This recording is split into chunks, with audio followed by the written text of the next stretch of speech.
সন্ধ্যাবেলা চায়ের সঙ্গে মনটা যদি একটু খাই খাই করে তাহলে অবশ্যই এই রেসিপিটি তৈরি করে নিতে পারো। নমস্কার, আমি রিঙ্কু। আমার এই ছোট্ট চ্যানেলে তোমাদের সকলকে স্বাগত। আজ তৈরি করব লোটে মাছের ফিশ ফ্রাই আর তার সঙ্গে করব তেঁতুলের চাটনি। তো এখানে দেখো বেশ কিছু লোটে মাছ আমি নিয়ে নিয়েছি, আর লোটে মাছগুলোকে এবার কিন্তু কাঁটা ছাড়িয়ে নেব। তো এইভাবে একটি কাউচির সাহায্যে পেটটাকে আমি পরিষ্কার করে নিচ্ছি। এবার একটি ছুরির সাহায্যে মাঝখানের দিকটা কিন্তু এইভাবে কেটে কাঁটাটাকে কিন্তু আমরা বের করে নেব। এইভাবে দেখো ছুরির সাহায্যে কাটার সাইড দিয়ে আমরা কিন্তু এইভাবে একটুখানি হালকা করে কেটে নিয়েছি। এবার এইভাবে ছুরির সাহায্যে মাছ থেকে কিন্তু মাঝখানে যে হালকা কাঁটাটা আছে সেটা কিন্তু আমরা বের করে নেব। এই কাঁটাটা কিন্তু ভীষণই নরম হয়, তো বাদ না দিলেও সমস্যা নেই, তবুও কিন্তু আমরা এটাকে ফেলে দিচ্ছি। তো এইভাবে সমস্ত কাঁটাগুলোকে ফেলে আমি ফিরে আসছি। দেখো এই ফিলেটা কিন্তু কতটা সুন্দর হয়েছে, একদম ভেটকি মাছের ফিলের মতন তৈরি হয়ে গিয়েছে কিন্তু, আর এটা কিন্তু খেতেও অসাধারণ লাগে। তো সমস্ত মাছগুলোকে আমি কিন্তু কাঁটাগুলো ছাড়িয়ে নিয়েছি। দেখতেই পাচ্ছ এটা কিন্তু কতটা সুন্দর হয়েছে। এই মাছটা কিন্তু অনেকেই খেতে চায় না, তো এই মাছটা কিন্তু অনেক উপকার আছে এবং এইভাবে তৈরি করলে কিন্তু ভীষণই ভালো লাগে খেতে। অবশ্যই একবার বাড়িতে ট্রাই করো।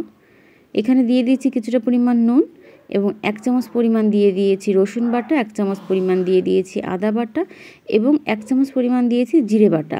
তোমরা এখানে জিরে গুঁড়োটাও কিন্তু ব্যবহার করতে পারো। এখানে আমি দিয়ে দিচ্ছি কিছুটা পরিমাণ লেবুর রস, আর দিয়ে দিচ্ছি এখানে শুকনো লঙ্কার গুঁড়ো। এবার দিয়ে দিয়েছি 1 চামচ মতন সয়া সস, কিছুটা পরিমাণে কিন্তু গোলমরিচ গুঁড়ো। এবার সব কিছু দিয়ে সুন্দর করে কিন্তু আমি মেখে নেব। তো এখানে মেখে আমি কিছুক্ষণ রেখে দেবো এটাকে।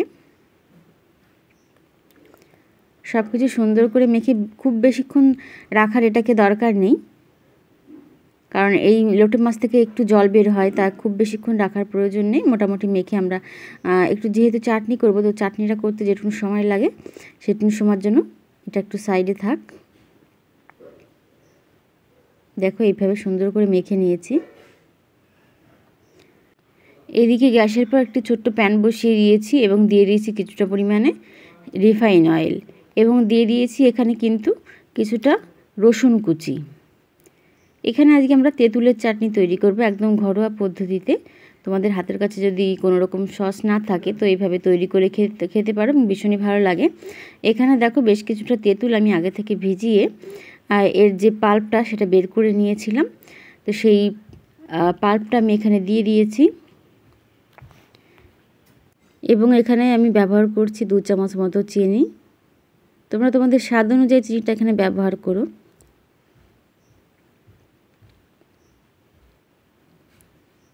এবং এখানে সামান্য পরিমাণে একটু নুন ব্যবহার করছি আমি।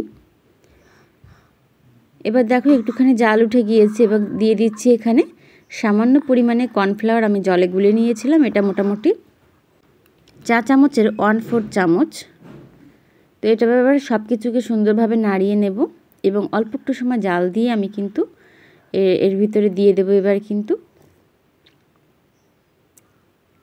চাট মশলা। তোমরা কিন্তু এখানে আমচুর পাউডারটাও ব্যবহার করতে পারো। তো আমার কাছে যেহেতু চাট মশলাটা ছিল, তো সেই কারণে আমি চাট মশলাটা দিয়ে নেড়েচেড়ে এটাকে কিন্তু নামিয়ে সাইড করে রেখে দিচ্ছি। আর এইদিকে দেখো ব্যাটার তৈরি করব, সেই জন্য এখানে নিয়ে নিয়েছি আমি 2টো মতন ডিম।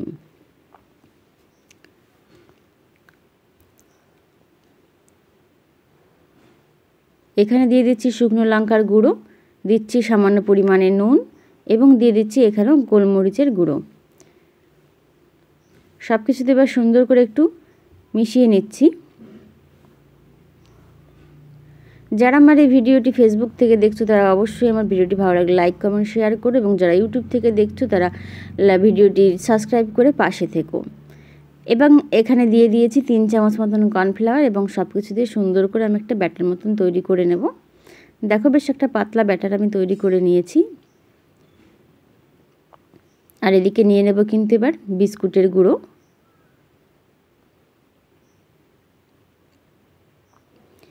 এবার একটি লোটে মাছের ফিলে আমি এখানে নিয়ে নিয়েছি এবং বিস্কুটের গুঁড়োর ভিতর এইভাবে কিন্তু সুন্দর করে দিয়ে দেব।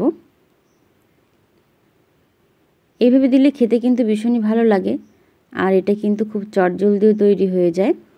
তো এটাকে কিন্তু আমি ডবল কোটিং করছি, তোমরা চাইলে একবারও কোট করতে পারো, তবে ডবল কোট করলে কিন্তু এটা মুচমুচে অনেকটা সুন্দর মুচমুচে হয়। যেহেতু লোটে মাছটা একটু নরম, তো সেই কারণে ডবল কোট করলে কিন্তু লোটে মাছটা খেতেও ভীষণ ভালো লাগে। তো এইভাবে কিন্তু আমি সবগুলোকে তৈরি করে নেব এবং গ্যাসে আরেকটি প্যান বসিয়ে দিয়েছি এবং সেখানে দিয়ে দিচ্ছি কিন্তু এবং রিফাইন অয়েল।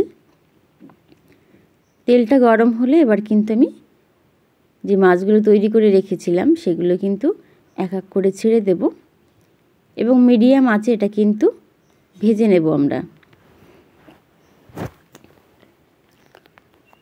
তোমরা লোটে মাছের আর কী রেসিপি তোমরা দেখতে চাও অবশ্যই কমেন্টে জানিও, এবং তোমরা কে কীভাবে লোটে মাছটা তৈরি করো সেটাও কিন্তু কমেন্ট করে জানাতে পারো।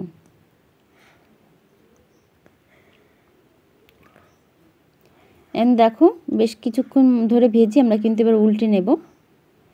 এটা কিন্তু সন্ধ্যাবেলা চায়ের সঙ্গে ভীষণই ভালো লাগে এবং ঘরে থাকা সামান্য উপকরণ দিয়ে কিন্তু এটা ঝটপট আমরা তৈরি করে ফেলতে পারি। ভীষণ মুখরোচক এই খাবারটি। তো অবশ্যই তোমরা বাড়িতে একবার ট্রাই করো এবং কমেন্টে জানিও কেমন লাগলো। দেখো ভাজা হয়ে গিয়েছে, আমরা কিন্তু এবার তুলে নেব। এটা দেখতেও কিন্তু ভীষণই সুন্দর এবং যারা লোটে মাছ খায় না তাদেরকেও কিন্তু এইভাবে লোটে মাছটা খাওয়ানো যেতে পারে, কিন্তু এটা সত্যি ভীষণ সুন্দর হয়। তো একটা ব্যাচ ভাজা হয়ে গিয়েছে, আমরা আরেকটা ব্যাচ এইভাবে ভেজে তুলে নেব এবং সমস্তগুলোকে কিন্তু এইভাবে ভেজে এক এক করে তুলে আমরা পরিবেশন করব। তোমরা কে কোথা থেকে আমার এই ভিডিওটি দেখছো সেটাও কমেন্টে জানাতে পারো। দেখো তৈরি হয়ে গিয়েছে কিন্তু আমার লোটে ফিশ ফ্রাই।